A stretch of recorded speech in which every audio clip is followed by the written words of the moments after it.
So today we're looking at the Medicom toy Mafex or Mafex Iron Man figure comic version.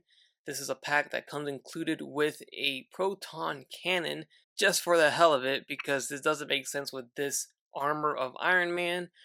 But hey, we have it. So this figure retails for about $80 in Japan.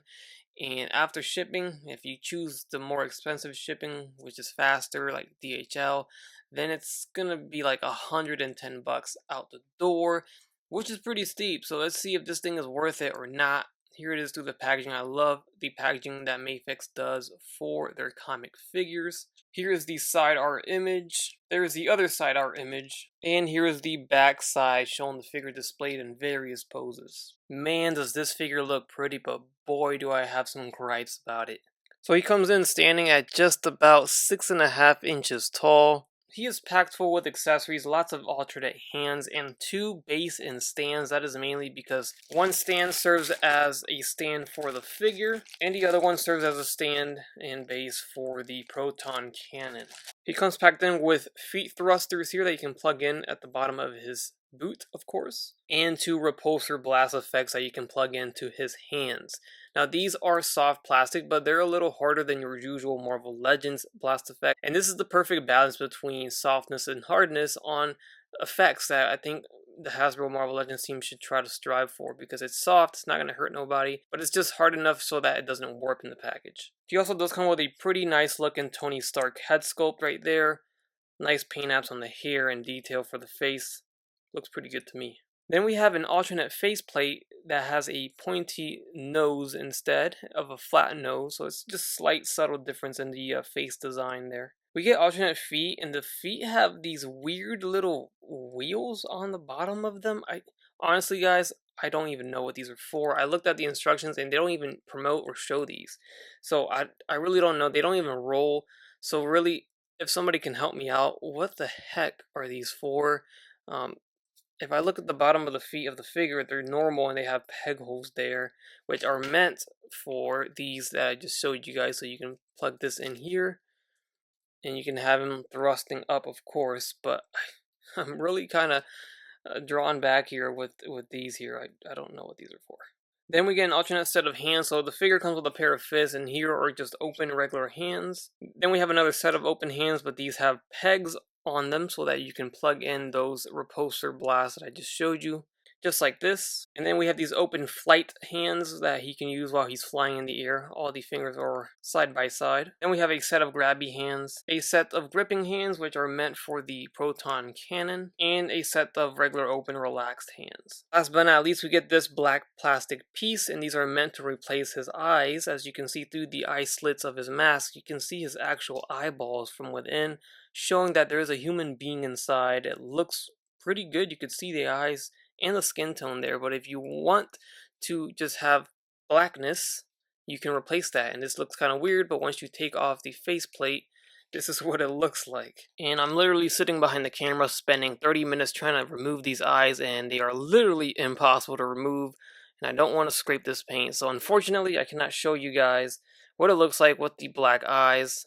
But yeah, that's a problem. There should be an easier way or an actual way to remove these eyes. And here he is with the alternate head sculpt attached, and this looks fantastic. I really like this. But, of course, when it comes to Mafex, and they still haven't fixed this till this day, it's their quality control, and they always have at least one joint on the body that's super loose, and I feel like there's no need for that. Like, it's totally unnecessary for a $100 figure to have any type of quality control issue. But with this figure, it is the head. The head is super loose. Well, not super loose, but it's loose. As you see, it's just a little too loose for my liking. I don't like that. It's not the worst I've seen. It can at least still hold a pose wherever you put it, but it's still a little loose. This head is not so bad, but when you put the masthead on, it is even more loose on the masthead, and even when you try to pose him looking forward, it starts to loosen up, and the ball joint lets go of the head sculpt. And there's the ball joint. It's just a ball joint. It's nothing special or crazy, but it's not a tight enough fit, and it only stays if the head is kind of sitting back. But then he's kind of looking up, and I want him to look forward like this, and when I do that, it starts to loosen up, and it comes off super easy, and that's just unacceptable. I found a slight workaround this. I see that the neck has a sculpted Adam's apple on the front, so I went ahead and rotated it backwards and put it on, and now he can look forward and it doesn't loosen up like it did before. And you don't really tell, you can't see that, the Adam's apple on the back. I know it's there, but it kind of works. So now I can look forward and it doesn't loosen up unless I pull it off completely like that. So you saw how that was much tougher to get off, rather than if you do it like this, then it's super easy. So I don't know, very stupid, very dumb. It shouldn't be a thing. It shouldn't be this loose.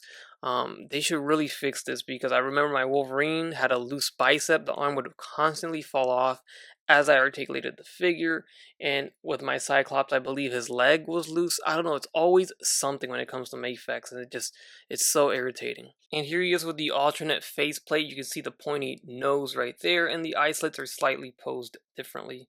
I like that we get two options here and the alternate unmasked head. When it comes to the rest of the figure, it's pretty nice. It's just our nice classic yellow and red. There's a very soft, subtle spray or wash over the yellow, almost like an orange hue to it. So there's some detail there. I love all the black line work on the armor. That's super dope. But for the most part, it's just very bright, vibrant, and glossy red and yellow, which I saw a lot of complaints about on the Marvel Legends version because it looked like a Fisher-Price toy or a very plasticky toy. I don't know, man. It's a plastic toy. It is what it is. But also, I think armors, or at least the Iron Man armor, is shiny and glossy as well. I don't know. Would you rather see this matte or glossy? I can kind of see the attraction towards the matte finish. Those always look pretty dope. But I'm okay with this. It looks pretty nice, and I do have multiple lights shining on the figure too, so you're gonna see a lot of gloss, a lot of shine on it, because I have so many lights on it right now. But we have a yellow, clear, transparent arc reactor here in the middle. These are unpainted. I feel like these should be yellow, but they're just painted red along with the armor right there. So as I showed you, the head sits on a ball jointed peg. This is going to pop off, but I'm going to do it anyways. He's going to look up about this far. As you see, the face popped off and it's already loose. So he looks up about that far, and he looks down this far up until, boop, there it goes. That comes off left and right, and then head tilting there as well. The neck is separately articulated, of course. Man, that is so frustrating. $100. Alright, so the arms, they move all the way up, they move all the way down, in and out. We have a bicep swivel, double jointed elbows, swivel at the wrist with a ball jointed hinge. There is a butterfly joint. Check that out. This reminds me of the Toy Biz Series 1 Iron Man, but this one does not leave a massive gap in there.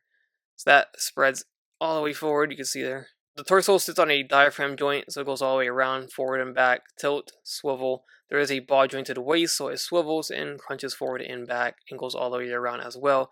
Good range of motion there. Legs are going to drop down, so that allows for the kick to go forward without rubbing on his groin area there. And that kicks forward this far. It goes back down. If I drop down this one, we could do a split. And then also, if you notice, these little circle things on the side also, they're actually pretty loose, but they move out the way to prevent any hindering on the leg, so that's pretty dope. Put them back down. We have thigh swivels. We have double jointed knees. We don't have a boot cut. We do have an ankle hinge and an ankle rocker at the foot, along with a swivel and a toe hinge. Alright, so here is the Proton Cannon, and I know a lot of you guys are trying to see how this looks and how it looks compared to the Marvel Legends version. Now, already off the bat, without bringing in the Marvel Legends version, I see that there is nice silver paint. We have black wash within there, bringing out the details, which is something that I wanted on the Marvel Legends version. But what the Marvel Legends version has that this one does not is all the colors. So there's not a single colored area on this piece here. There's no red, there's no pink, there's no blue, there's no buttons, there's no like light up painted areas. It's just straight metal, straight silver, like it's turned off. And also, there is no effect pieces that come included with this. So you're gonna have to place in your own and probably use some tack, because those are not peg holes. Those are just slots. Here, let me see if I can Here's the one that came with the Marvel Legends version. There's no peg hole there. It looks like a hole, but it's not. It's just painted black. Nothing can really plug in there. Even if you had an effect from Mafex, you'll have to use glue or sticky tack or something to hold it there. So that's kind of lame. I don't know. It's kind of lame. I think Mafex should have gone all out, maybe given us a massive effect that just wrapped around it and have him as if he was shooting it. It looks like all you can do is just have him hold it and that's it. He's not really going to have a mid-shooting effect or display unless you create one your own. Alright, so if you look closely, the handle or the grip is right here, well in there. So the way you get to that, pull this piece off. This is typical import stuff here. So you pull pieces off to get to it. So now you're going to want to grab it from here. Get your grabby hand. There we go. So that goes in like that. It's a super tight fit, so that's not going to go anywhere. Get your Iron Man and plug it in as so. So there you go. He's holding it, and it is just as heavy as the Marvel Legends version, so this is going to be pretty fun. Oof, there he goes. He lasted for about 10 seconds, and he fell over. I thought I had him. But for a split second, he was standing on his own with it. But as you can see, this is a risk if you want to display him like this on a shelf. I highly advise you not to do that, because although he can hold the pose for a little bit, he's going to give out. Let's see if I can just get him for a photo. Yeah, he is barely hanging in there, so I'm just trying to get him in a vanilla pose with it, but it seems like it's just a little too risky. Alright, there you go. Maybe, kinda, sorta. Yeah, don't risk it. Don't put him on the shelf like this. He will fall over, but he can stand with it. I was able to get the Legends version to do this as well, but it was a little easier with the Mafex, I must say. So right now he is at a slight lean back, like Fat Joe, so he can compensate for all the weight on his front end here.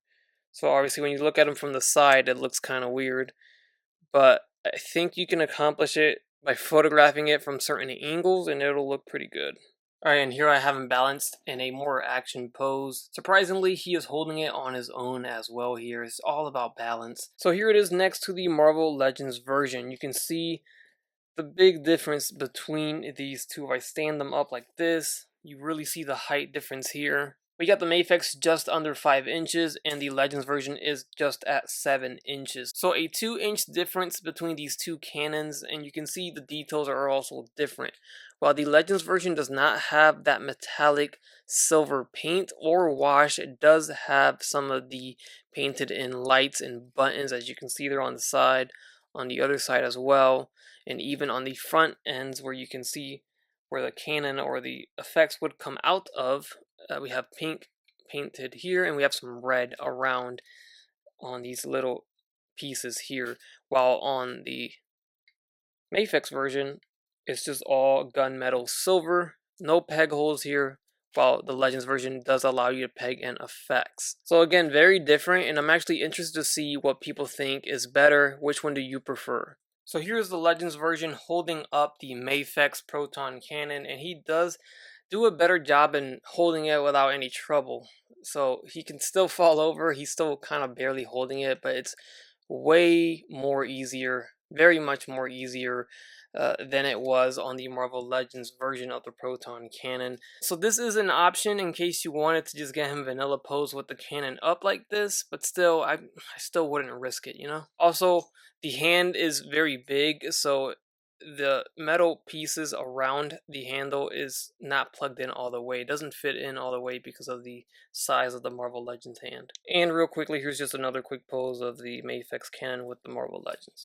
Alright, so here are the two figures side by side. You can see Mafex did give their figure some height, but it's just not as big as the Marvel Legends version. I expected this. Legends always scales bigger than import figures, so this is no surprise to me. Here is a comparison of the two unmasked head sculpts, and if you ask me, the Legends version is holding up a pretty good fight.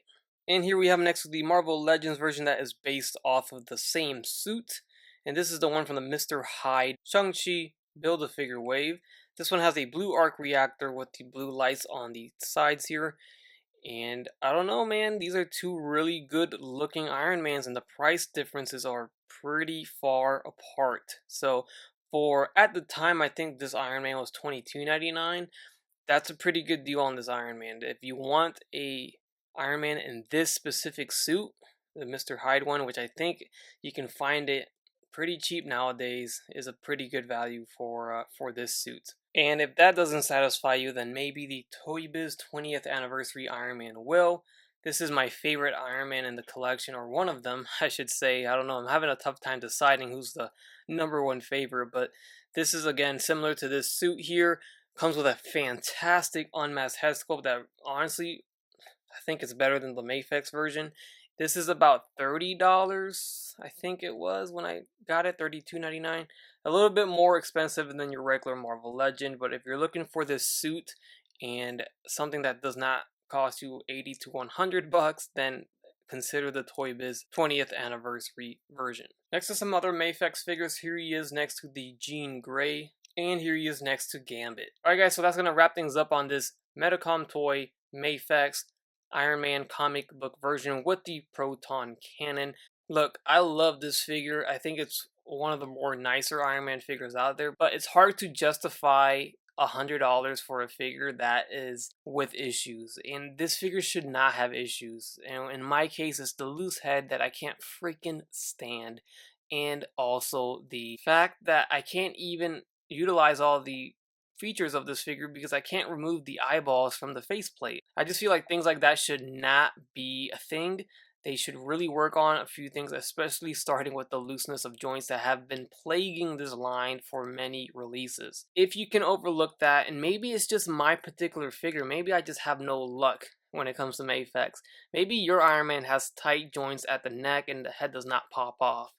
Then, if that's the case, then yeah, this is candidate for possible Iron Man figure of the year or best Iron Man figure out there or whatnot. But if you're looking at the price and you want something that does not cost you $100, then I would look toward the Marvel Legends offerings, because for $20 to $30 you can get a fantastic Iron Man figure from them and you don't have to break the bank. So with all that said, this figure is still fantastic, okay? Don't get me wrong. It sounded like I just complained a lot, but I'm just pointing out the gripes of mine of this figure. Aside from my issues specifically, it's a fantastic Iron Man and one of the best Mafex has put out in terms of just Marvel comic figures. It rivals, of course, Marvel Legends. It should rival. It should be better. I mean, you're paying quadruple the price, triple the price of a Marvel Legend. It should be way better than a Marvel Legends version. So I am not surprised by that. Alright guys, enough ranting on. I'm going to be here all night if I continue on. So let me know your thoughts in the comment section below. Hit the like button and also consider subscribing if you haven't done so already. As always everyone, take care, take it easy, and I will catch you on the next one. Bye.